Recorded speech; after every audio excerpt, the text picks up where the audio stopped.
Are you one of many skilled South Africans without a formal qualification? You have the knowledge and want to further your employment but are met by dead ends. At Cornerstone Institute, we believe that your work and life experience should count for something. We are giving you the chance to reach your highest potential by using the unique skills and abilities you have picked up along your journey. Cornerstone Institute's alternative access routes has you, your experiences, and your skills at heart.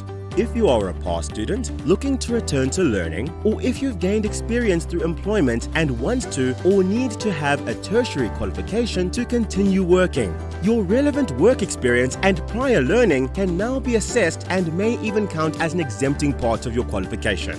At Cornerstone Institute, we understand that your time is precious and we want to make it possible for you to accelerate your time to graduation wherever possible. Find out what your skills are worth and how they can contribute towards a recognized qualification. Visit www.cornerstone.ac.za for more information.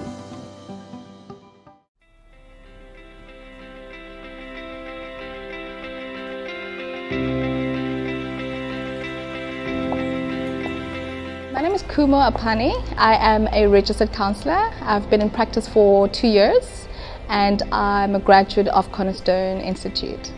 When I was a child growing up, I didn't specifically know what I wanted to do, but I've always known that it had to do with some kind of care, support work. I just realized that that's something that I'm called for and something that just came naturally for me growing up, so it made sense. I heard about Cornerstone from a friend of mine who actually went to Cornerstone Institute, and I decided to finally go for it and do it, so I enrolled. Funding was always a huge concern of mine. My family didn't have the means to support me, so when I finally heard about the bursaries available at Cornerstone, I applied for it and here we are. If it wasn't for the bursary, I definitely fear I would not have been able to be afforded the opportunity to be educated, to be trained. So I guess without this bursary, you could say I would not have been able to fulfill my childhood dreams. Thank you, Cornerstone.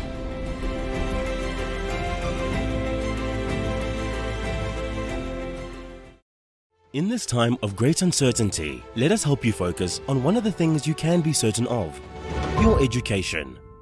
Now is the time to earn your qualification and upskill yourself from the comfort and safety of your own home. We've been educating South Africa for 50 years. That means we're no stranger to a global crisis. We've got this and we've got you. Take control and speak to one of our student advisors. Email info@cornerstone.ac.za and enroll now.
You want to further yourself, your career, and have more options in your life. We get it. In order to do this, you need to increase your level of earning. But in order to do that, most of the time, you need to further your education. However, in order to further your education, you need to pay for it. But in order to pay for it, you need to further your education. However, in order to further your education, you need to pay for it. But in order to pay for it, you need to further your education. However, in order to further your education, you need to pay for it. But in order to pay for it, you need to further your education. But this cycle can be broken. At Cornerstone, we don't believe that finances should be a barrier to quality education. Speak to one of our advisors today and email info@cornerstone.ac.za now.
In this time of great uncertainty, let us help you focus on one of the things you can be certain of: your education.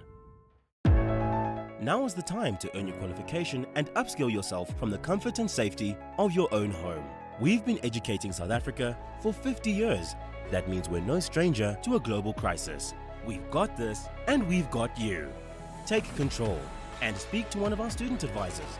Email info@cornerstone.ac.za and enroll now.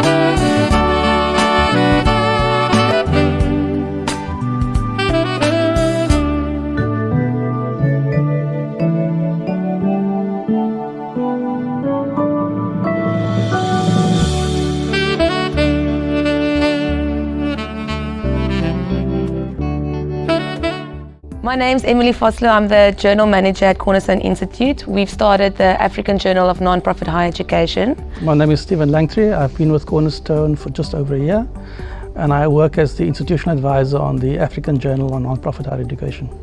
My name is Jabulani Chitanga. I'm a lecturer in the Psychology Department. I'm also a chair of the Research and Ethics Committee. So I'm Rudy Buys. I'm the Executive Dean. And I'm now also the editor for the journal, which is an incredible privilege. The African Journal for Non-Profit Higher Education, or better known as the AJNPHE, aims to advance an African voice in global scholarly discourses on educational theory and practice unique to the sector.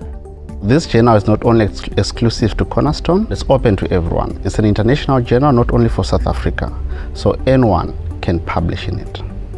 As the Research and Ethics Committee, we welcome each and every student and staff especially, so that we can publish in this journal. Not only staff at Cornerstone, but even from anywhere else. What I think is significant about the opportunity to contribute to this journal is that Africa as a continent, as much as South Africa, at this stage really struggles with the question of what knowledge directs higher education. Is it knowledge from all around the world, or is it our own? You might call that the project of decolonization.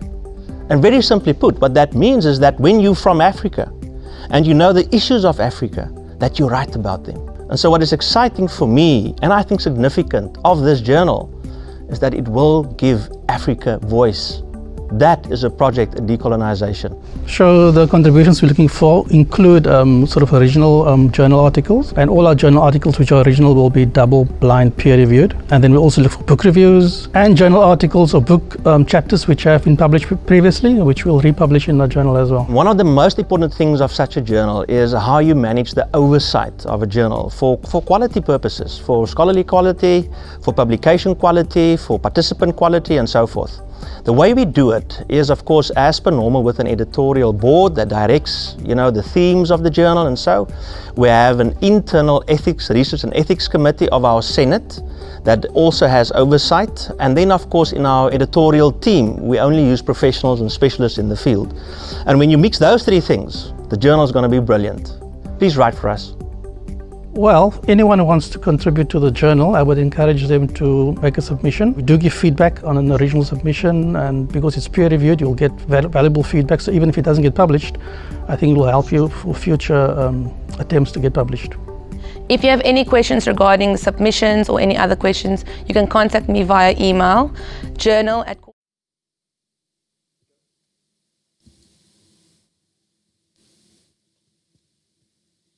Good morning, everyone.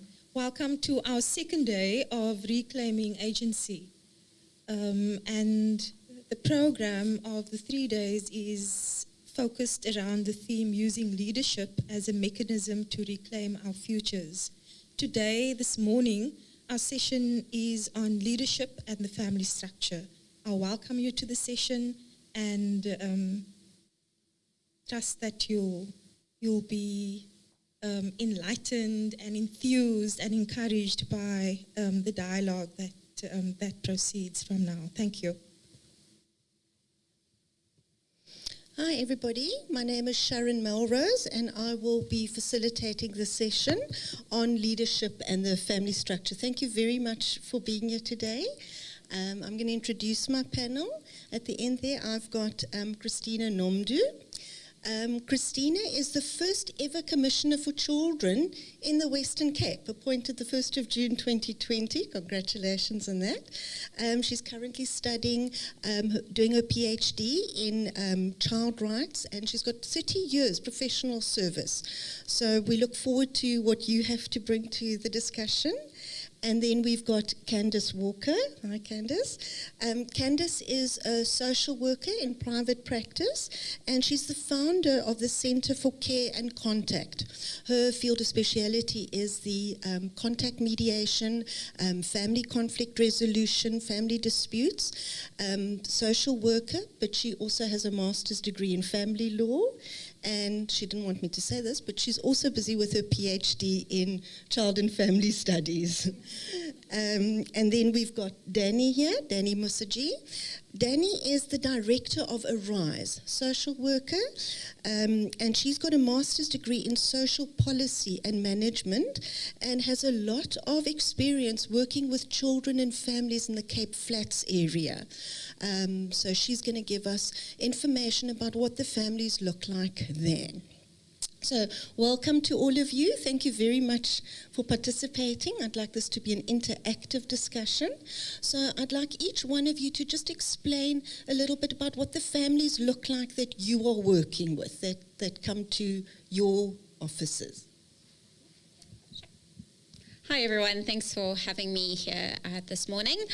So Arise is an NGO in the Cape Flats, and we truly believe that all children should be in thriving families. So we work holistically with children and their families, and the families that we come to see in our organisation are various, from grandmothers mostly looking after their children, as well as their children.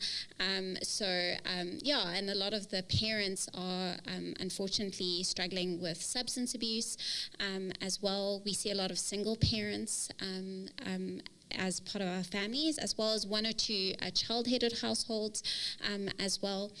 So our families are also dealing with a lot of eclectic issues, facing poverty, violence prevalent on the Cape Flats, within the home, within the communities, and within school. So we're dealing with a lot of complex trauma and generational trauma within our families and what our children are facing.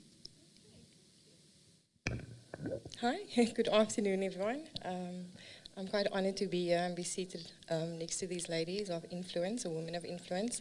So I think I can only echo what Danny has said.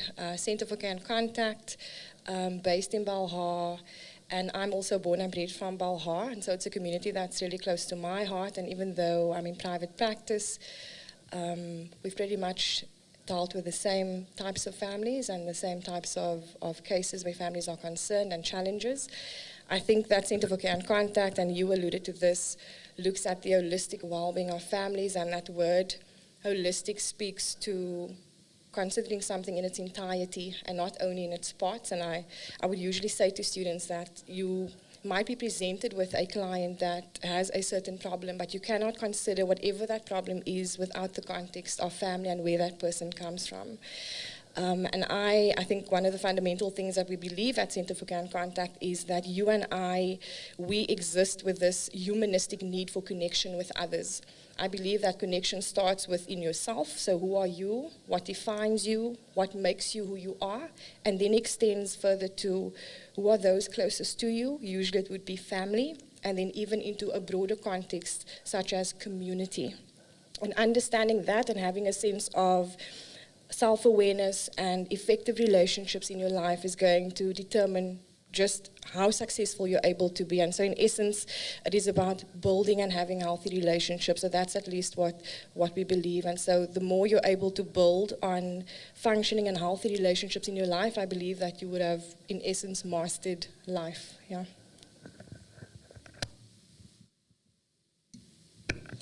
Thank you.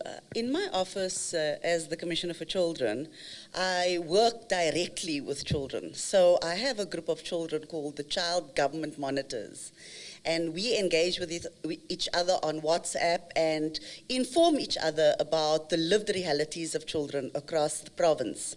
And so I want to bring a little bit of a different dimension to this discussion. Just last night, the monitors and I submitted our contribution to the new Children's Act. There will be a new Children's Act in 2021, hopefully, if the Parliament ends that process then. And, you know, a central part of the Children's Act is the role of parents, and the parents as the primary duty bearers for children's rights. And so children spoke with me a lot, and I want to talk about this a little bit later, if you may. What are good parents? But to add to this discussion about the structure of families, I want to read to you the contribution of X, who is 16 years old. The heteronormative and cisnormative views needs to be addressed. When it comes to parental rights, how does it work for a non-binary person or a queer person when they become parents? What are the rules there? I believe there should be a larger discussion with more educated people about these issues. A larger discussion is needed on the rights of single parents, the adoption process, and when it comes to custody battles. When parents don't want to be together anymore, which is valid, it does result in trauma for children. there needs to be more care for children. Children need to be kept in mind. And so their recommendation for how to change the New Children's Act is to make the language in the parental responsibilities and rights section of the new law more inclusive, to recognize that gender identity may not be static, and to recognize queer parents. I think I will stop there for now. Yeah, thank you. That was interesting. And there you've now spoken about the rights of children and the child going through when the parental role shifts, which brings us, I read a blog, Dr. Reed, who said, a century ago, we had a very strong patriarchal system where families looked to the fathers to make decisions, to guide them, for wisdom and leadership. If I listen to how the structures of the families have changed, and here you're saying parents' rights, what must the parent do for the child to be a loving, well-adjusted child? How would you say, what has happened to leadership in the family? Are fathers still leading the families? Who is the leader in the family at the moment? I think maybe if I could go, okay. I wonder about how much of society really has embraced the different types of families that we do have that exist today. From your single parent homes, is that a type of home that you would consider a family home, to a child-headed home, to a same-sex marriage home, to a foster parent home? And so we really need to begin, I think, internalizing whether or not we acknowledge that families have changed, the different types of families have changed. And with family types changing, also family structures would change, because you wouldn't then just have your basic or your common understanding of a nucleus family, which is a mother, a father, and children. We now have blended families. I'm a part of a blended family, and it's a big thing to embrace. It's a big thing to try and understand, but I think it's been an even bigger thing to explain to others, for them to understand and interpret. So what do we really know and understand when we ask the question, what are the various types of families that we get today? I think that's an important point, because the question then is, what is family? And I think it is important to, when you ask around what is the father's role in our families, to look, well, what is our history in terms of South Africa and the role that fathers played? If we look back into our history, where a lot of our communities of colour, our fathers had to leave the home in order to find work, that was manufactured by the apartheid government to break down our families and break down our family structure. And so at Arise, we believe that families come in various forms.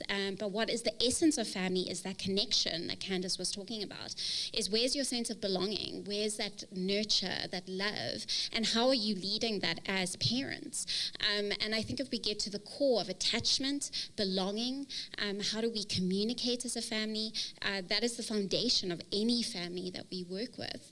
And I think it is very prevalent that all of our family structures are different in our country, and we need to respect that. And our fathers, or do we give them the role of they need to be the leader of the family? I would say not. I think it takes two people to make a family. I come from a single parent home, and my mom was the leader of that family, and how she governed that relationship. And that's what we're talking about, is what does the relationship look like? And yes, some leadership skill is prevalent and important for that. But again, it's those questions that we need to do, is what is family? And is the role of the father very important? I think it is, but I don't think it is necessary in order for a family to thrive. May I just add a dimension? And I'm going to keep referring to the voices of children, because that's exactly my job, my constituency, my mandate. So I think that also you spoke about some structural issues affecting the family and the operation of the family and the health of a family. In our discussions with children, we also talk about those kinds of structural issues that affect the family, and none more central than violence. Gender-based violence is recharacterizing families as we speak. because the effect of toxic masculinity means that fathers are actually sometimes a threat to the family well-being. So I read to you from AI. Well, if I'm speaking for myself, I wouldn't want my dad to just come and say he wants to be completely involved in my life, like my mother, because he gave up that right when he left when I was 7. AM says, what if the mother tries to keep the child away from the father due to abuse, violence prior to the birth of the child? Isn't it unjust that the unmarried father has full rights in a scenario like this? So the children talk to each other and they engage about toxic masculinity, heteronormativity, and they share personal experiences with each other. And they teach each other what their lives are like within their homes. And if we listen to the voices of children more often, we will get to what is the real character of families in today's society. Yeah, thank you very much. So what we're hearing now is shifts in leadership. So the idea of this patriarchal system is being challenged very seriously, whether it's because of gender-based violence, such as the Commission is talking about, or raised by a very strong mother.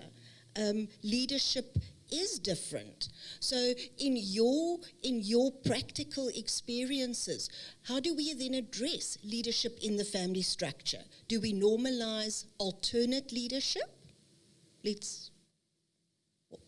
What does leadership look like? Commissioner? I feel when you ask us this question, it's almost like you're wanting us to assign a role to a father or a mother that is traditional. Leadership to me is partnership. Everybody in a family must be in partnership for the health of that family. That partnership includes the mother, the father, 2 fathers, 2 mothers. It includes definitely a partnership with the children. So I feel that we shouldn't be almost reminiscing to the past of leadership of families. We should be looking more to partnerships and equality within family structures. And that's what the children definitely tell me that they would like to do. They would like to participate fully in their families. I think, Christina, you made a great point. I mean, what we see at Arise is a lot of the time the children are seen as the problem within the family when they have behavioral issues. And so when we have family meetings where we bring everyone who's involved in the family together in a room to go, what are the issues? And the moment that we see that children have a voice, we see the empowerment that we're giving. And to say everyone in the family has a responsibility. It doesn't just lie with the child who needs the intervention. It doesn't just lie with whoever the mom or dad or the dad and the dad is, or the grandmother. Who's everyone's responsibility there? And to talk about it. I think the issue with our families at the moment is that we're not communicating. We're not talking with our children. We're not having a relationship with our children. When I talk about that relationship, I'm going, where's the connection? Where do I see you? At the moment, especially with COVID-19, we're all just trying to survive. But it's finding that moment where we're connecting and getting to see people for who they are and how they contribute within the family home, and to see our strengths and to be able to thrive in those ways. So it is very important that we give everyone in the family structure, no matter what it looks like, a voice as well. Yeah, I think, again, I can only echo what both of you have said. Relationship. It's important. And often when engaging with parents through family strengthening workshops, much like what Danny's organization does, I have to go back into having that parent understand their own childhood experiences, what they have encountered growing up, and how that has impacted on the parent that they are today, or the person that they are today, and how they then in turn parent and rear their children. And it's almost as if there's a stop before we're able to get into how you parent and how you've parented. There's a stop because they realize that there's been intergenerational trauma. There's been trauma passed on from one generation to the next that has been undealt, things that have been swept under the rug, that have not been called out, and that then perpetuates a cycle of violence, like Christina mentioned. And the interesting thing about a perpetuate cycle of violence is that the impact of violence on a child's brain then in turn means that child develops differently than other children would. So it actually has an impact on your brain. There's a chemical imbalance in respect of how you then are able to live your life. Are you able to thrive in certain areas, whether it's in education and you having, the right to be in school, which is every child's right, but do you get to thrive in that environment, even though it's there, it's accessible, it's available to you? Can you thrive knowing what's happening back home and what is taking place within the home? And so relationship, and I think parents must start by asking, have I healed? Have I dealt with my issues, my past, my traumas, in order to then go forward and better parent their own children and better build relationship with their children? I speak often with parents about the importance of attachment and attunement, and Danny again alluded to that. What is your connection like with your child, especially in those first few years of their life? Are you present as a parent? Are you fully present? Is there attunement? Is there a bond that you are building with that child? Because believe it or not, the bond and the attachment that you get to have with that child is going to impact on the rest of his or her life. It's going to impact on their growth, their learning, and their development. Just that bond that you get to have is going to impact on the person that child is going to become, the adult that they're going to become, and the relationships that they're going to have one day. I just wanted to add with that is that role modeling that you as a parent take. So even though our children are experiencing extreme violence in the home, they're still learning, well, they know it's not okay, but they know that, well, that's a way that I cope with our anger. And so when we look in our schools and we go, why is our schools so violent? We look back in the home, we look at the community, we look at what they're witnessing. And as adults, I think everyone is in leadership of how we're taking care of our children in our country, is how are we coping with our own emotions? How do we, when I'm upset with a tunny down the road, instead of screaming and shouting in the middle of the road, how do I have a proper argument going, this is how I'm feeling angry, and our kids are witnessing it. And so when they are having conflict within the classroom or conflict with the teacher, they don't know how to handle it because they're not giving the tools within the home to do that. Okay. So what I'm hearing is that you are almost shying away from the concept of leadership in the family. Meeting families where they are for who they are, whatever format that takes. There's no prescriptive picture of what the family should look like, and there's no prescriptive picture of who should be leading the family. What I am hearing is that the children should be heard. They should be heard, and as people working in the field, you're very aware of the multi-generational sort of trauma that has impacted parenting. Would you say this is part of why we are sitting with gender-based violence to this extent? Okay, so... Okay, yes. Okay, so what do we do about it? What do we do? We're not focusing on leadership, we're focusing on connecting with our children, and we're all leading. What do we do about this now?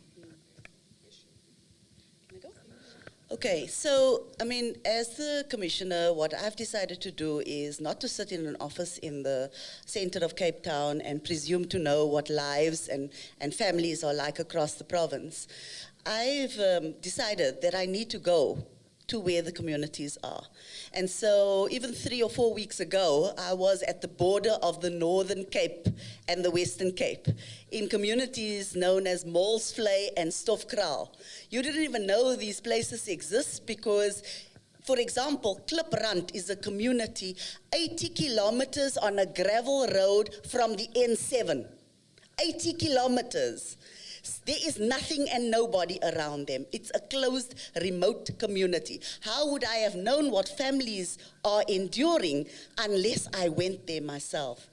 When I go there, I talk to parents first. I talk to parents about the struggles, the challenges that they have just to survive, as Danny has said, but also their struggles in parenting because their models of parenting have not been positive. And so they struggle to recreate a model of parenting that is different from what they've experienced themselves. And in walks Christina, who is quite a revolutionary, and starts to talk to them about children's rights And now they have to make a complete shift in their mind. What do you mean children have a voice? What do you mean children have equal dignity? What do you mean children are human beings? How can I retain my authority and control over my child if I must allow them to have a say in the household? And so I talk to people and say, but this notion of power hierarchies, of using violence over children, is not creating the society we want to see. The society we want to see of love and compassion, of positivity, is not that model. It is the model of what the ladies have said here, healing yourself from the trauma, from the pain, giving yourself a voice. Many of the women in our families don't have that voice. That voice is beaten out of them. And so we need to restore self-belief in the parents. And I'm sorry to say, in my first trip, I met with 84 mothers and one father. You know? So I speak to the mothers and I say, believe in yourself. You are worthy. You are great. You are phenomenal. You are important in your child's life. The positivity and affirmation you give your child today will create the person you want to see. Because it's through that affirmation that they tap into their resilience despite adverse circumstances. They tap into their resilience and they become these wonderful women of power, authority, in the good sense of achievement that we see in front of us today. Yeah, I think it is important to acknowledge parenting is probably one of the hardest things anyone can do. I'm a parent myself, and so I always tell the families I work with, it is the hardest thing that you are going to do and embark on, because it's always trying to self-check with yourself and talking to yourself. And guilt is a big thing. So sometimes we parent from guilt, sometimes we parent from trauma. In fact, we do if we don't do it. And so it is important to go, it's hard work, but all of our parents want the best for their children, and we need to acknowledge that. I think if we always acknowledge the problems, we understand there's problems all the time, but there are strengths. The fact that most of our families who are living in marginalized communities, I think about Manenberg right now, who's protesting this week because of the violence in the community, it's because they care. They care about their children. They want their children to be in a peaceful community and environment. But at the same time, as Christina said, is that we need to acknowledge our own history and our own pain, and that takes a lot of work. And so what do we need to do? Well, we need to create the spaces for parents to come in, have a community to talk. So one of the things that we do at Arise, we have an open parent support group because closed parent support groups don't work. Parents sometimes just need to come in, get a cup of tea, a coffee, and a sandwich, and just go, I'm not coping today. And to go, completely understand, because I have that support. Every morning, I sometimes look at my colleagues and I go, I'm not coping today. And that support to me, when my friend goes, I totally understand, means the world to me. And we need to create that for our parents. And to go, yes, I know you hit your child today, that wasn't good, but how can we do this differently? Because change is not going to happen overnight. It's going to take time. With our young boys, and I particularly think of our communities that we work with gang violence, our boys are getting involved in gangs because gangs is a family for them. It's a sense of belonging and support that they're creating. And why are they not getting that in the home? And so sometimes it's talking to those boys who are already in gangs and bringing their families in, which is highly emotional, but so important to look at how are we creating that structure of communication for parents so that they have the support they need, but also the support they need to change and not being judged for it. And I think it's vital as South Africa that we do that. I just wanted to ask you, Christina, you alluded to it as well. There were 80 mothers and one father. You're saying that the parents, it's an open. Where are the fathers? Are the fathers coming to your sessions? Where were the fathers when you were looking at the families? The children told me, hulle het seep gekoop en gegly. So So the narrative of absent fathers within a household is very prevalent. You know, fathers are gone. Mothers told me, "Kom ons sê maar, hulle het gaan werk." These are direct quotations from what I've received from parents and children when I go to those communities. So we can't live in this illusion of a happy family, of, you know, of normative families. There's no such thing. We are learning that families are diverse, they're complex, they're complicated, they recreate themselves, reformulate themselves. I just wanted to also just bring up a point about intergenerational families, because we do depend a lot on our grandmothers in this society. Grandmothers play a very vital role in the society.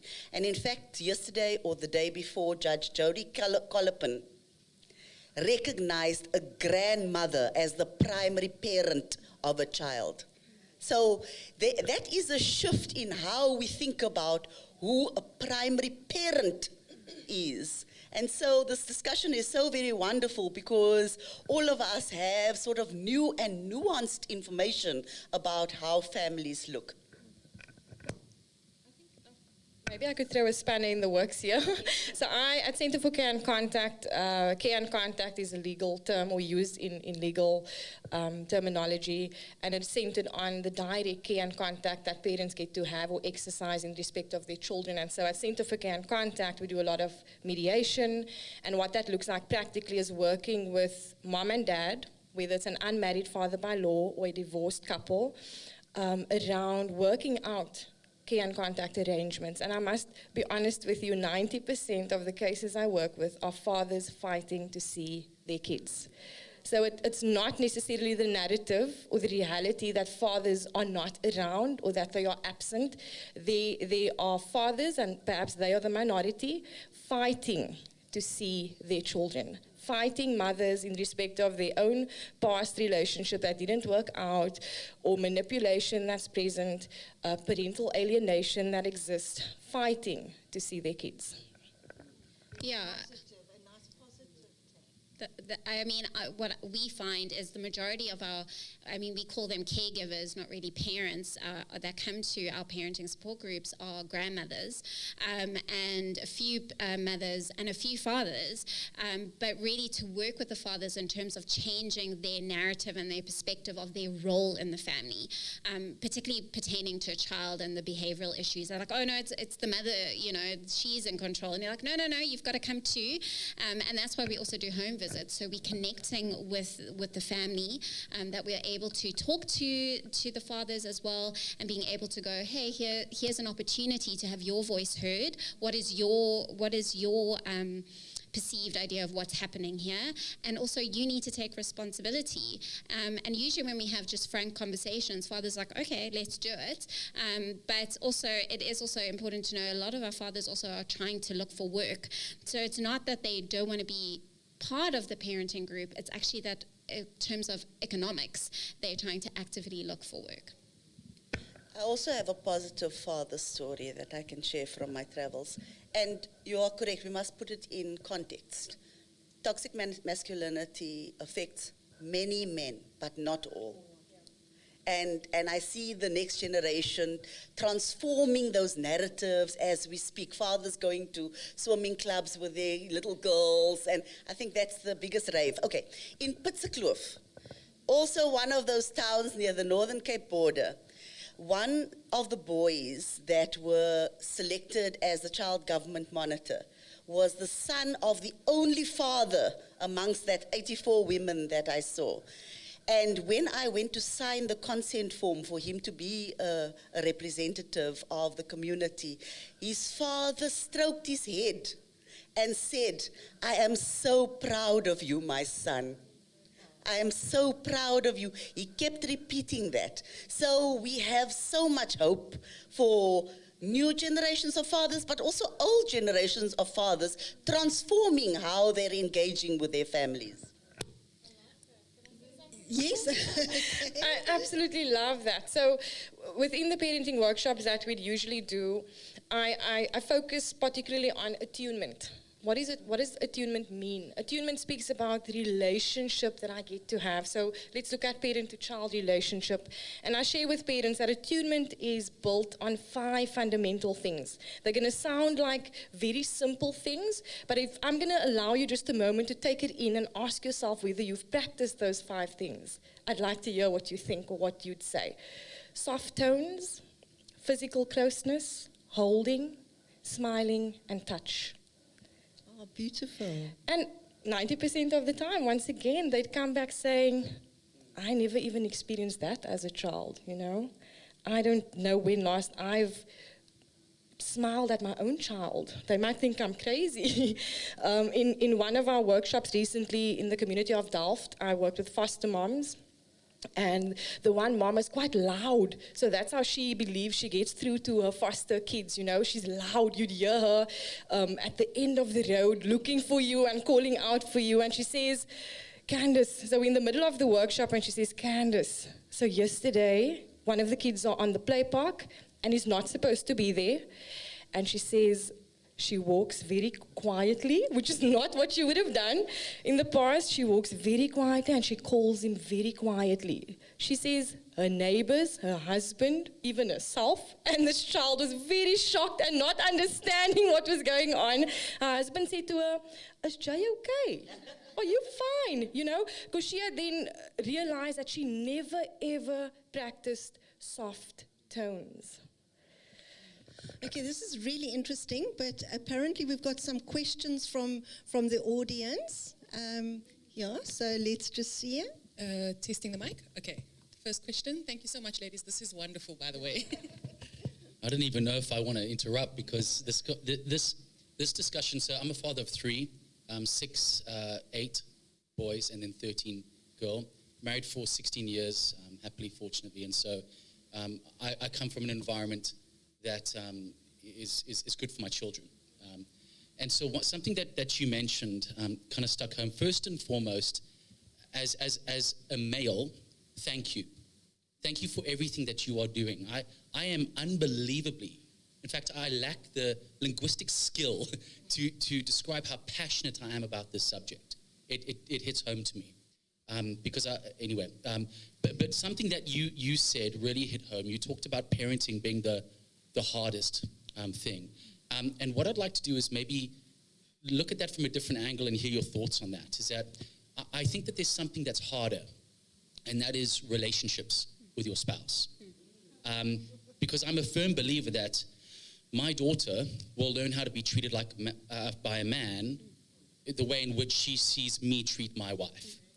So if I treat my wife like the daughter of God that she is, I know that my daughter knows what to expect when she starts dating. And likewise with my sons, I know that they will be able to treat their significant other the way that I treat my wife. So I believe that relationships, first and foremost, are more important or harder than actually parenting. To me, parenting kids is easy. The theory behind it, it's the practical that's hard. It's the practice that's hard. It's like going to gym. Going to gym is easy. Lift weights, eat well. But doing it every morning is hard. And so I'd like to get your feedback, because I think you guys are on the front line. I don't even know if I can say guys. You guys are on the front line. You people are on you ladies are on the front line, and you deal with people and with kids who don't have that family, that quote unquote ideal family. So how do you get back to that? And it is my question in a long-winded way. Yeah, I mean, I think I will say I agree, but not fully agree. So I think because your primary relationship will always be with your parent, with the mother, essentially, because you form that first relationship within the womb, right? And so it's how we navigate that relationship. And so yes, your relationship with your wife is vital for the thriving of the entire family, but more so it's the relationship that you have with yourself. And so how are you as an individual, how do you deal with conflict? Where's your pride? So when you and your wife gets in an argument, are you first going, did I do something wrong? Was she right? What is going on here? And being able to assess the situation and then being able to communicate with your wife. So it's first yourself, and then if you are fortunate to have a partner, then yes, then communication, which is modeling again to your child, and that is parenting. What you described is parenting. Is you are role modeling all the time. That's why I do say it's the hardest thing, because I catch myself as well. Sometimes I just want to yell at my husband, you left your socks on the floor again. And then I realize, ooh, there's 4 eyes looking at me while I'm doing that. Yes. And we're not going to have it perfect, right? Because you are going to have days where you're just a little bit more miserable than usual. And it's that kind of ways to role model to your children. And so that is vital in terms of being self-aware always, and knowing that every moment in your life as a parent is parenting. How you go and put petrol in the car, how do you communicate to the petrol attendant because they're looking at that? How do you communicate with your teachers? How do you communicate to the waiter? And your kids pick that up, right? So it starts with you. They watch everything, and I see that because my kids, when I go, hey, what you doing? And they answer me, and I can see myself in there. I get a big scrick, like, oh my goodness, that's me. And so yes, it starts with you as the parent, and every moment is a parenting moment. And so when we talk about discipline, when I speak to our caregivers and our parents, it's going, what is discipline? It's that teachable moment. So how are you able to, when your child does something wrong, how do you turn that into a teachable moment rather than a punishment? And that's part of the relationship that you have with yourself and with your children. I hope I answered that. I just want to sort of pick up from that and what Christina was also saying, that we've got this generational pattern that's come through, and what we are saying and what you've actually asked is we're asking for a sense of autonomy. So the individual has to know themselves well enough and be confident enough to identify a teachable moment, to know that they're modeling. But what you're saying about those mothers, they don't have this sense of autonomy, and what you're saying is you're a star, you're great, you can do it, is almost trying to give them that little sense of autonomy. How are we going to get people to become autonomous? Whether it's the child, whether it's the woman, whether it's the man who's marginalized, looking for work, whose role has shifted in the society. How are we going to do that? So difficult, eh? I don't think there's an answer to that. When you are in survival mode, all you are focused on is surviving. And that's what many moms are doing, and some of the dads that Danny mentioned earlier on. I think that when you're trying to survive, let's use COVID as an example. Social distancing is not going to be a thing for you. You're going to get into that public taxi and you're going to try to get to where you need to be to do what you need to do to provide food for your family. So it's about considering that when you are in survival mode, it's rather difficult to try and thrive and have that self-awareness that Danny mentioned. And it's most likely your ability to be self-aware, to take in, to be mindful of what's happening around me today. What am I thinking this morning? How am I feeling this morning? What is my physical body saying to me? Those types of questions internalized creates that self-awareness and mindfulness, and it's that would help you navigate your way through life better than others may. But can you really become self-aware when you are in a survival mode constantly? Maybe to know that whatever you're feeling is okay. It is okay. Before we get to you, Commissioner, there's another question from the floor. Thank you. Not necessarily a question, maybe just a reflection, but can transpire into a question, depending. Thanks for the opportunity, and also thank you very much for your insight. Much appreciated. I just wanted to, the emphasis that you put on not, focusing on healing in the families and not necessarily focusing on leadership, who takes the lead in the family. I really want to emphasize that and agree with you in that, because that is the important aspect in the families, and we find especially in our communities where we're having to deal with highly emotional issues, where families in the first place do not know how to control emotions, and that is one aspect of of course, leading to gender-based violence, etc. On the other hand, I also do, from a theological perspective, of course, and from a faith perspective, our leadership understanding comes from a patriarchal system in the first place. And understanding of faith traditions, we don't completely want to move away from that triangle which emphasize the man as the leader and subordinate, etc., etc. However, the problem is, how do I understand subordination in terms of the faith traditions? And maybe that is an aspect that we could look closely at and see how that transpired within the various different communities and within the different religious traditions. Because we do have same ethos in terms of our religious traditions, whether it's Christianity, Islam, etc., etc. When I bring a contribution, I'm always very scared that I'm not doing justice, because there's a deep conversation like this. There's really so many topics that you need to spend time on. But having said that, what I really wanted to bring to the table is we're talking about toxic masculinity or chauvinism or misogyny, whatever we want to call it. But yes, like the lady has brought out earlier on, we also need to focus on the toxicity of the women as well, because in many families, then yes, there are fathers that want to contribute to the upbringing of the child, but because of economic factors, is unable to. A very big emphasis for me, and something that we completely miss, is the fact that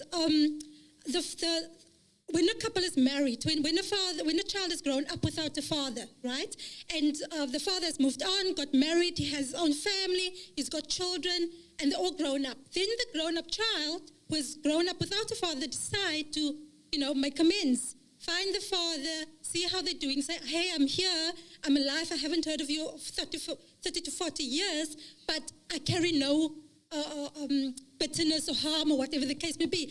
And often you find that it's the mother that's threatened by the relationship then that the father wants to build with his child. So we completely miss that aspect, because often you also find in that kind of families that the woman can also become the dominant party and oppress the father in that manner.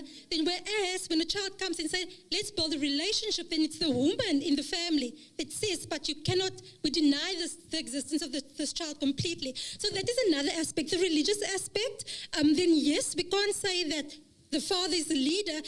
Let's focus on healing the family, irrespective of who takes the lead. Because sometimes the father is the weaker one and the mother is the stronger one. So in that aspect, that needs to be the focus.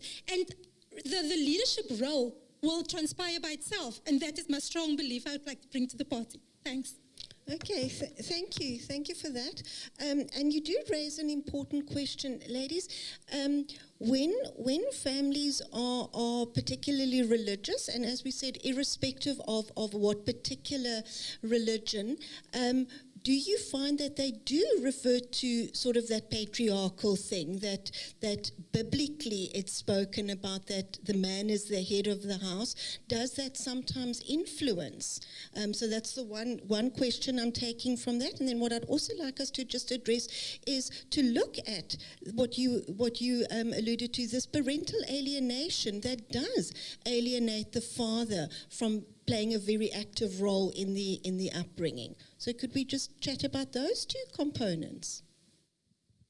Yeah, I mean, to bring in the religious aspect, yes, I actually have dealt with a family where the father beat up a child, where the child had to be removed, and then bringing in the entire family, we saw that actually the father had a very violent temper and beat the mother, which was a surprise to us because the mother was very involved in our organization. So people hide this very well, and there's a lot of masks. So when we had everyone in the room, he did bring up the Bible to say, well, she must submit to me, and this is my belief.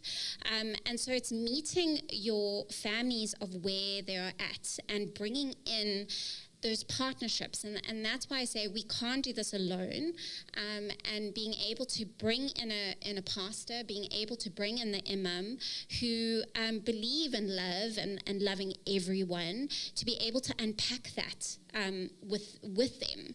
So when, as a Christian, I look at the Bible and I go, what does it mean to submit to your husband? I go, well, husbands need to submit to Christ, as Christ did the church. So what does that mean? Well, Christ sacrificed his life for the church. So where's your sacrificial love for your family? And just being able to talk around that. But there's a lot of work as a country that we need to do with a lot of our religious institutions. And some of that means hard conversations, but hard conversations that need to be had. And it's very much so, I think men need to start challenging men around this. It is their responsibility as leaderships. As women, as strong women up here, we can talk till we blue in the face. I know that when I talk to a man who firmly believes that violence is the answer to getting submission, I am not the right person to talk to. He needs to talk to another man. And so I need to get that person in the room with them. But that being said, that man, and as you have said, parents generally care. So maybe if they hear the voice of the child through the commissioner, then that father might actually listen. Mm-hmm. Okay. Your experience about the religious? Oh, but I will say one point on the religion issue. I asked the children, for the sake of a webinar, to reflect on their participation in their religious communities. And they did so from a Christian, from a Muslim, and an African traditional orientation, and they did it very eloquently. And one thing that stayed with me was that S said, he's Muslim, you know, Christina, the Prophet never hit his children. So he received that message of protection from violence from his religious community.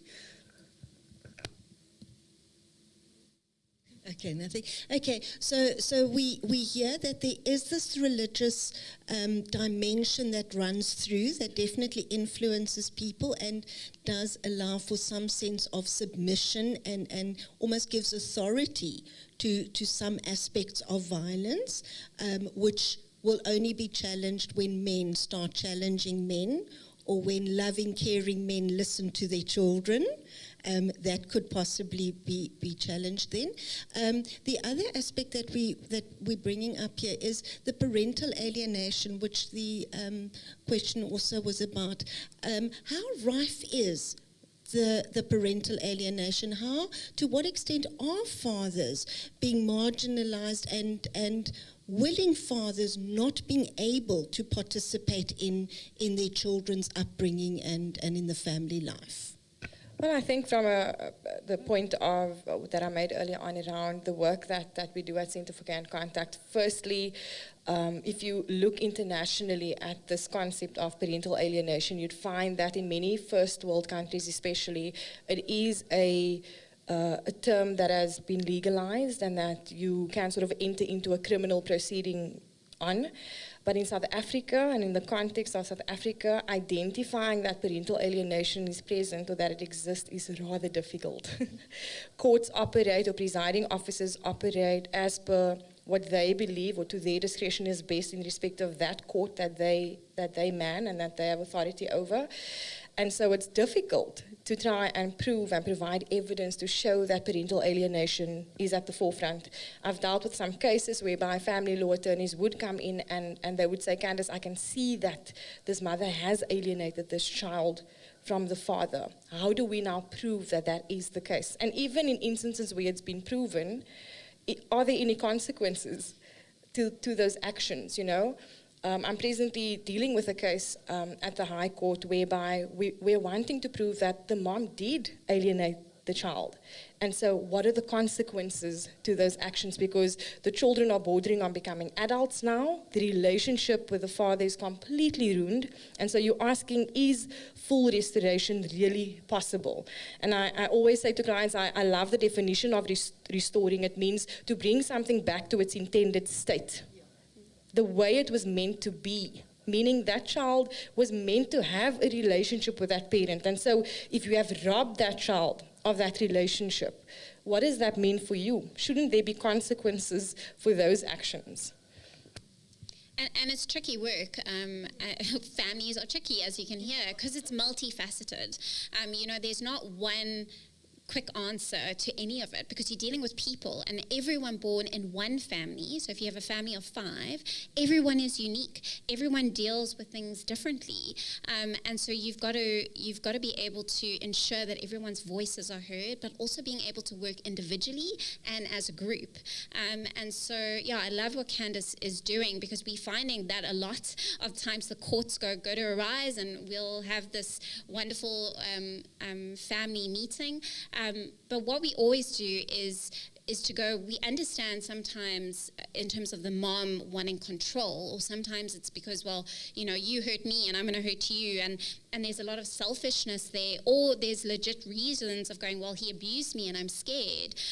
But it's always important to go, we need to look at our motives and our heart in our decision making, and being able to have those conversations. But restoration is possible. It's just a lot of hard work.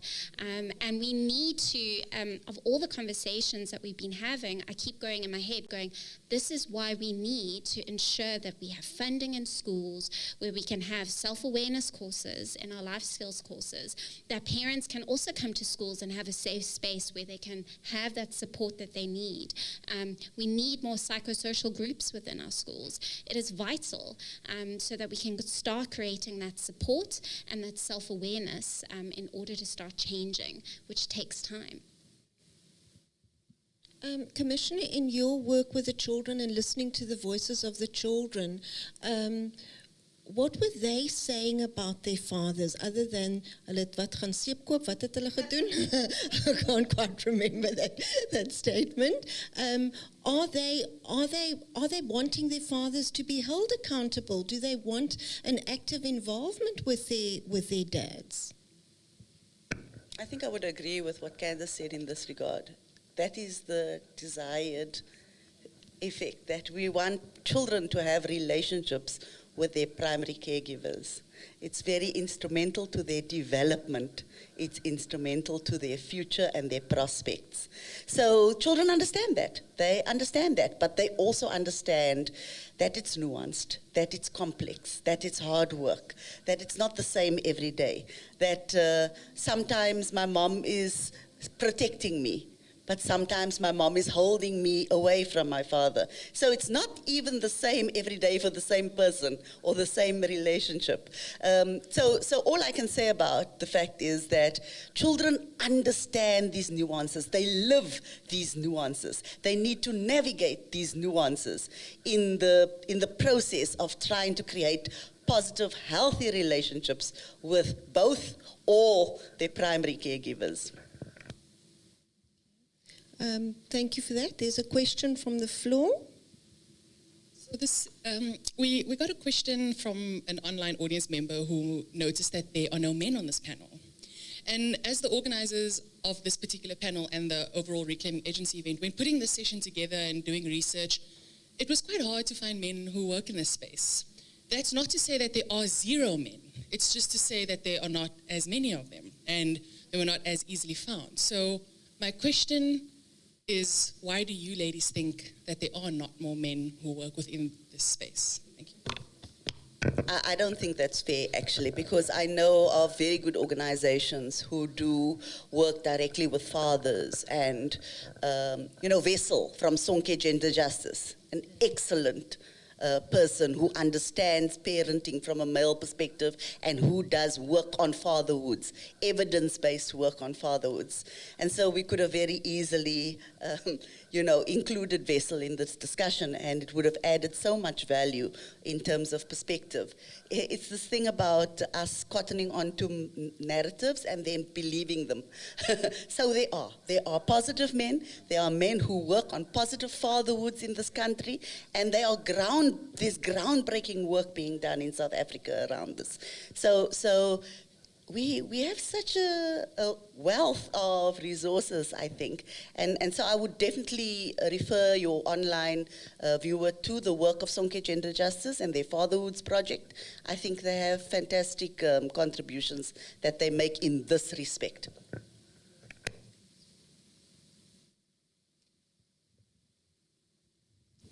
Okay, thank you for that. Okay, so if we now bring back, we are saying that gender-based violence is playing a huge role. We are saying our role modeling that we're doing the whole time, how I'm talking to the petrol attendant, how I'm talking to the cashier, all of that is playing a role. How do we reach these children? What is Arise doing? What are you guys doing? How are you reaching it? You've gone out to visit the families. Advice for us. What do we do? Sure, I'll just talk about Arise and what we do. So our vision is that every child deserves to be in a thriving family, and we do that at our family centre based out in Hedeveld, which, if no one knows where Hedeveld is, we're like 2 minutes from the airport in between Manenberg, Bonteheuwel and Gugulethu in Athlone. If you see the colourful houses, we call it Smarty Town, as our community does. So we're in the middle of Smarty Town. And what we do is we are a referral centre as well as a walk-in centre. So anyone who's having issues within their family is more than welcome to come in. Every family member gets an individual consultation in order to ensure that we understand what is the problem, how long the problem's been there, what is their perspective. If we need to get other family members in or a teacher, always we're able to interview them. Every family is then looked out at our multidisciplinary team made out of clinical psychologists, play therapists. So No, our team is a full-on female team, but we do not work in isolation. We work with other organizations because we can't do it all. So we work with organizations like SANCA, Cape Town Child Welfare, SAPS. They play a vital role, as well as our Neighbourhood Watch, as well as be part of the Manenberg stakeholders community. And so when we do need male influence, which we always do, we ensure that we have people that we can work with as well. And then we have various interventions that we do. We have an open family forum, which is every Tuesday and Thursday, where caregivers can come in, share a bit of what's going on in their home, and get some skills that they can take home and do. All of it is experiential. So for them, it's making something, going home with it, being able to share it with their family. And so it's very skills-based, as well as being able to use your hands. And so we'll be able to do that. We also have programs for children in our primary school as well as our high school. And they're all resilience-based and strength-based. So, for example, we just wrote a group called Man in the Mirror, which is for teen boys, and it's calling "Who is the man that you want to be one day?" And again, all of those learners are able to get an individual consultation, as well as we do a 3-month and a 6-month follow-up. So all of our families are able to walk a journey with them, because we know that change doesn't happen in one day. And then we have our family strengthening programs, where we work with the child and the caregiver together on their relationship. And so it works from, we have Raising Superheroes, which is all based on superheroes from Marvel and DC. I have to include DC there. And looking at that, all superheroes have a weakness and they also have strengths, but how do they overcome those weaknesses? And then Inside Out, which looks at emotions for parents and children together. How do you deal with it? And so, we have various programs that we offer families, but also with partnerships with our local organization who also work with our families, because it's important. We can't do this by ourselves. We have to work together. Interdepartmentally with health department, educational department, social development, the commissioner. We all have to work together to ensure that no children are falling in the gaps of our systems, and that their families are thriving. So that's what we'd like to see. Sure. I always say to my students that in social work you will wear many hats, and one of those hats would be networking. So I'm particularly glad that I've met you today and that I'm going to utilize my networking skills, and thanks to Cornerstone for serving as a nexus in respect of that. But really amazing work that you're doing, Danny. I'm really glad to have met you today. I can tell that we're gonna have a relationship going forward. But Centre for Care and Contact has only been in operation for the past 4 years now. So I, prior to, had worked in government, resigned, which was difficult to do, convincing your parents why that was a good idea. And then went into private practice simultaneously. And at my agency, we do render a lot of social responsibility, or as we would say, pro bono sort of work, where we go into communities and we have family strengthening workshops, and that in particular looks at building meaningful relationships between parent and child. And then a lot of the work, I have a traumatic incident reduction counselor, which is someone that is experienced in helping people deal with their trauma and finding healing, unblocking some of the trauma that's sort of been dormant in your life. And so it's just the two of us. And we move from individual sessions or counseling and therapy intervention to mediation, which is at the core of what Centre for Care and Contact does, working with parents around parenting plans, mediation summaries, and then, of course, extending an arm where we're able to into the communities. And then I do so many things. The commissioner teases me, but I also at the moment I'm actually an intern, a graduate intern with the commissioner with our office. And that came through a nomination at UWC. So I've been teaching social work students for the past 4 years at the social work department there. And then I'm also at Weinberg Girls High on a part-time basis. So just sort of everything in the mix, you know, and hoping that all of that, even though it's a lot, has made an impact where I am. Yeah.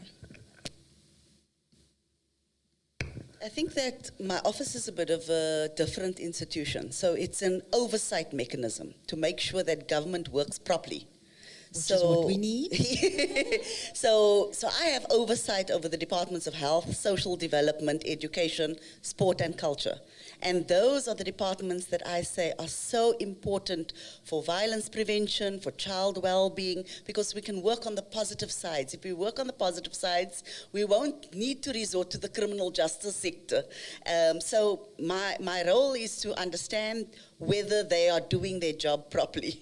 And I work on this matter strategically and systematically and systemically. So I don't work on a case-by-case basis as these two ladies do. I work with the head of department or the political head to see whether they are, for example, I will in 2021 investigate how broken our child protection system is. I will investigate that because and that we are is very, the issue. very happy to hear that. That's the issue that has come to my office most often in requests for monitoring and investigation. So once my investigations team is in place, which is set to happen at the beginning of 2021, that will be my first investigation. So that's the one side. The other side of what I think that I personally bring to the office is this understanding of children's participation and methodologies and creating platforms to amplify children's voice. In fact, the motto or the slogan or the hashtag for my office is "Little Voices Must Count." And so I provide that opportunity for children to talk with an adult who is willing to listen to them, but also willing to challenge them, also willing to guide them, also willing to take guidance and leadership from them. And then together in partnership, we make those voices amplified. So in the last week, the reason I'm bleary-eyed is because they submitted to the United Nations Convention or Committee on the Rights of the Child a list of issues prior to reporting. It's a structural thing, but it actually means children are telling the UN what's going on in their country, and when the government must respond to the UN, these children's questions will be put to the government. So that's one thing. Wonderful. And of course, I've spoken about the very important contribution in terms of the remaking of the Children's Act. So what we're hearing is, here we've got interventions for families, for the caregivers or the parents. Here we've got somebody who's listening to the children, what the children are actually saying. So fundamentally, we've got the family covered. Whatever that family looks like, we've got people out there looking at the well-being of the family. I want to challenge, you've got man in the mirror. If I'm listening to what we're saying and this need for autonomy for everybody, for that woman that's come, that's not her, that believes it's okay for my husband to hit me, should it not be the person in the mirror? Should that woman not also be able to say, I want to become a woman of worth? Yeah, I mean, look, we wrote it because it came from a need from our community of boys struggling with their personal goals, and so that's why we wrote it. But we have various. We have over 11 groups that we've run for girls, for mixed group, for anyone, and it's looking at the strengths within and resilience. And so we have a group of girls called Fierce, which is around self-esteem and self-worth. We have a personal growth course for teens, and that's for everyone, boys and girls, or non-binary. So it's important that everyone is included. But again, it's from the need of the community. We never just write groups that we just think is good. It always comes from the children in terms of our individual consultation. What is the need coming out, as well from the teachers and community stakeholders, which is important. Fundraising opportunity, we can market those so we can get a list of what is available, because it does sound as if it may have arisen in your community, but it does sound as if it's needed. It's needed to heal our families. So your pilot study could have identified some of it, but it needs to spread out further. Any further questions from the panel? No. Okay, so we look, I'm not sure how we're doing on time. Okay. All right. Okay. So let's summarize then. Okay, Commissioner definitely has something important messages to send out to be heard. Yeah, I think I wanted my last comment to be about this parenting for autonomy, because I do believe that's what we should start to create. You know, we must parent our children for independence. Although I haven't achieved that, my 30-year-old and 22-year-old are still with me. Please help. I always have a disclaimer in these sessions that I'm a child rights activist in the making and definitely not a paragon of virtue. So Candace can definitely have sessions with me about soft tones. That's one thing I definitely struggle with. The boys always tell me, "Mommy." But I want to talk to the words of one of the kids in this presentation about what they expect from their parents in relation to what good parents are. And this particular comment is about autonomy.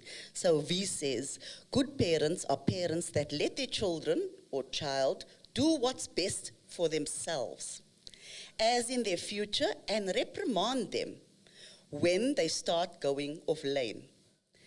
Also, good parents are parents that let their children make a mistake so that they can learn from it. Now, it's very hard for us as a parent because we are always in an internal struggle for protection of that child. We want to protect, and sometimes, unfortunately, we overprotect. And so I think that I'm definitely guilty of that. We overprotect and we do not build skills for autonomy and independence.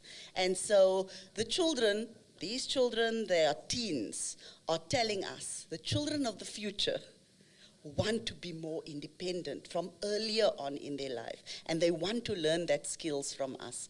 And so I think that many of you have given some of the good ways in which children can be autonomous, but it is about that relationship. We can build self-esteem and self-belief, but if it's crushed by the parent, it's not worthwhile, right? So we need to be working on that two-way relationship between parent and child and optimizing that, and maybe trying to transform our orientations around parenting to have this balance. We always say in the child rights approach between welfare and autonomy, protection and participation.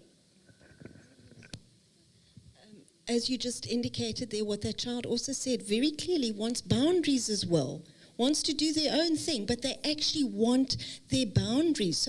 So maybe parents also need to be taught how to impose those boundaries in a loving, caring way as opposed to a violent way. Absolutely. One of the other children, I'll just read you one of the last parts, says, and someone who fulfills the dreams and teaches their child good manners and does not always give the child the right to do anything they want to do.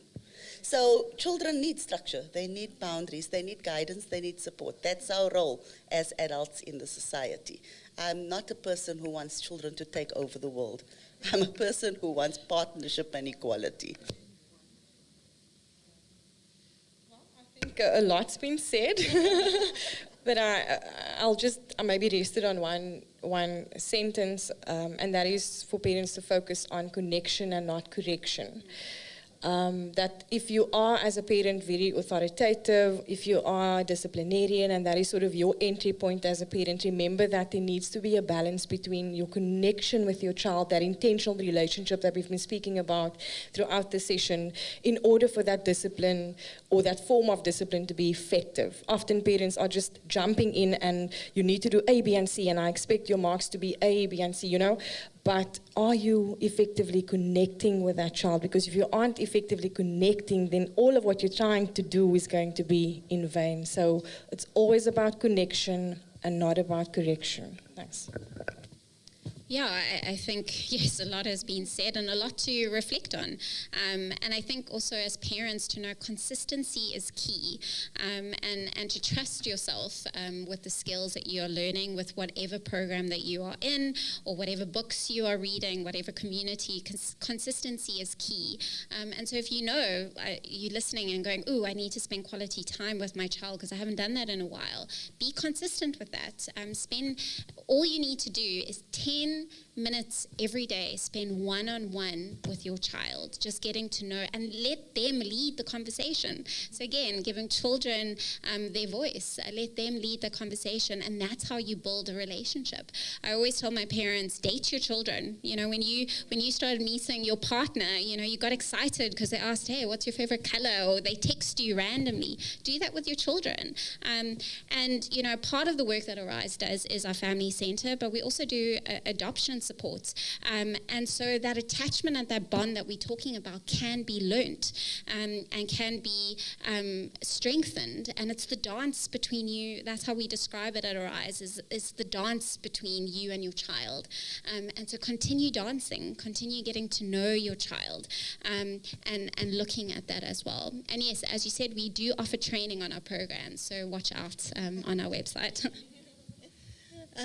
Ladies, thank you so much. This has really been interesting. The brief had been family structure and leadership. I think we deviated quite significantly from that, but it's so important to realize that the old-fashioned, I'm using old-fashioned concept of leadership is no longer applicable. What you're dealing with is partnerships, relationships, hearing children being boundaried, but everybody has that sense of autonomy, and that's almost the biggest thing, whether it's the mom that needs to be secure in her role, whether it's the dad that needs to be secure in her role.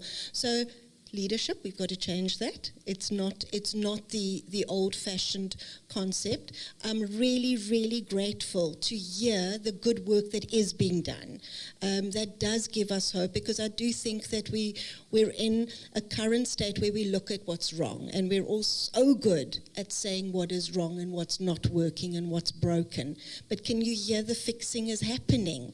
The fixing is happening. There you spoke about men that are teaching others how to parent, how to be good fathers. So we can only go forward if we listen to children, if we empowering parents to be good parents. They set out to do what is right for their child based on their own history. If we can change that little bit at a time, it's going to be good for the future.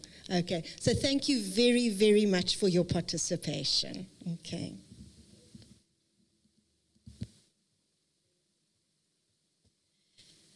Thank you so much, everyone on the panel. What a wonderful, wonderful engagement. I've really been enthused and encouraged by the discussion that took place this morning. So thank you very much from the bottom of my heart. Can we give them a round of applause, please? Thank you. The discussion focused on leadership within the family structure, and some key terms and contributions arose: restoration, partnership, building strong relationships, having consistency, having structure, within the family unit. And the family unit, it's not our normative, taken for granted understanding any longer. And that's what I'm taking home from this discussion. We'd like to give everyone a gift.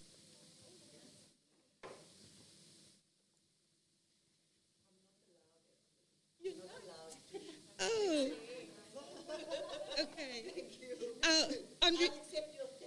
Yes. The gift goes to Cornerstone. Okay. Thank you. Thank you so much.